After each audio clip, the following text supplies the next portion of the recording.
आज Doubtnut app download करें। Doubtnut पर अपने सभी गणित, रसायन विज्ञान, भौतिक विज्ञान और जीव विज्ञान के डाउट्स का करो सफाया। बस प्रश्न की फोटो खींचो, एक ही प्रश्न को क्रॉप करो और तुरंत वीडियो सोल्यूशन पाओ। अभी डाउनलोड करें। हेलो फ्रेंड्स, प्रश्न में दिया है कि नाइट्रोजन के एक ऑक्साइड का अणुभार 30 है। यौगिक के एक अणु में कुल इलेक्ट्रॉन कितने होंगे? Option A 30, option B 15, option C 14 तथा ऑप्शन डी में दिया है 11। फ्रेंड्स, हमें प्रश्न में दिया है नाइट्रोजन का ऑक्साइड। नाइट्रोजन का ऑक्साइड दिया है तो इसका मतलब यह है कि जो हमारा यौगिक है नाइट्रोजन ऑक्साइड, उसमें केवल नाइट्रोजन और ऑक्सीजन, केवल ये दो ही तत्व उपस्थित हो सकते हैं। इनके अलावा कोई और तत्व उपस्थित नहीं होगा। फ्रेंड्स, यदि हम नाइट्रोजन की बात करें तो नाइट्रोजन जो होता है उसका जो परमाणु क्रमांक होता है, नाइट्रोजन का परमाणु क्रमांक Z, यह होता है 7।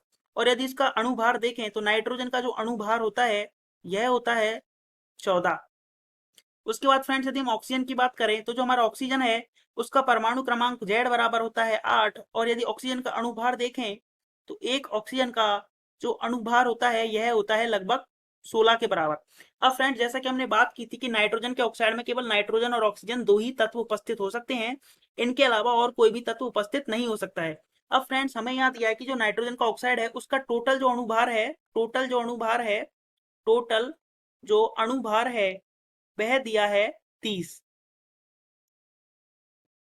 तो फ्रेंड्स, नाइट्रोजन के ऑक्साइड का यदि हमें टोटल अणुभार निकालना है तो हमें उसमें उपस्थित नाइट्रोजन और ऑक्सीजन के जितने भी परमाणु उपस्थित हैं उन सभी के अणुभार का योग निकालना होगा। फ्रेंड्स, यदि हम देखें तो जो हमारा 30 है उसमें यदि हम एक नाइट्रोजन और एक ऑक्सीजन का अणुभार जोड़ें तो यह 30 बन जाता है।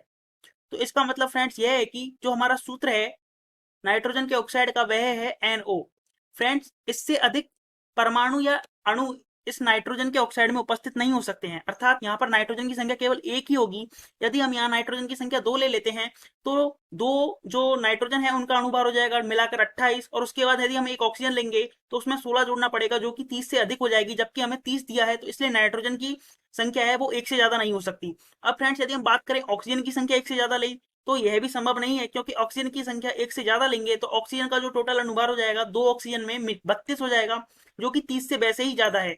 तो इसलिए फ्रेंड्स, यहाँ पर सिर्फ नाइट्रोजन और ऑक्सीजन दोनों की संख्या सिर्फ एक एक ही होगी। तो फ्रेंड्स, जो हमारा नाइट्रोजन ऑक्साइड का सूत्र निकल के आया वह निकल के आया NO। अब फ्रेंड्स, यदि हम NO में इलेक्ट्रॉनों की बात करें कि टोटल इलेक्ट्रॉन कितने हैं इसके एक अणु में, तो हमें यह देखना होगा कि नाइट्रोजन में कितने इलेक्ट्रॉन है तथा ऑक्सीजन के अंदर कितने इलेक्ट्रॉन है। फ्रेंड्स, नाइट्रोजन का परमाणु क्रमांक 7 है, तो फ्रेंड्स इसके अंदर जो इलेक्ट्रॉनों की संख्या होगी वह भी 7 होगी। उसके अलावा फ्रेंड्स, ऑक्सीजन का परमाणु क्रमांक 8 है, तो ऑक्सीजन के अंदर जो इलेक्ट्रॉनों की संख्या होगी वह भी 8 होगी। तो फ्रेंड्स, यहाँ पर जो हमारे टोटल इलेक्ट्रॉनों की संख्या निकल के आएगी वह निकल गएगी 7 + 8 अर्थात 15। तो फ्रेंड्स, हम देखें तो हमारा जो ऑप्शन नंबर बी है यह हमारा सही हो जाएगा, अर्थात नाइट्रोजन का जो ऑक्साइड है जिसका अणुभार 30 है उसके अंदर उसके एक अणु में इलेक्ट्रॉनों की जो संख्या हो जाएगी वह हो जाएगी 15। Thank you friends. कक्षा 6 से 12वीं से लेकर नीट, IIT, JEE वो एडवांस के लेवल तक 1 करोड़ से ज्यादा छात्रों का भरोसा। आज ही डाउनलोड करें डाउटनेट ऐप या व्हाट्सएप करें अपने सारे डाउट्स 8400 400 400 पर।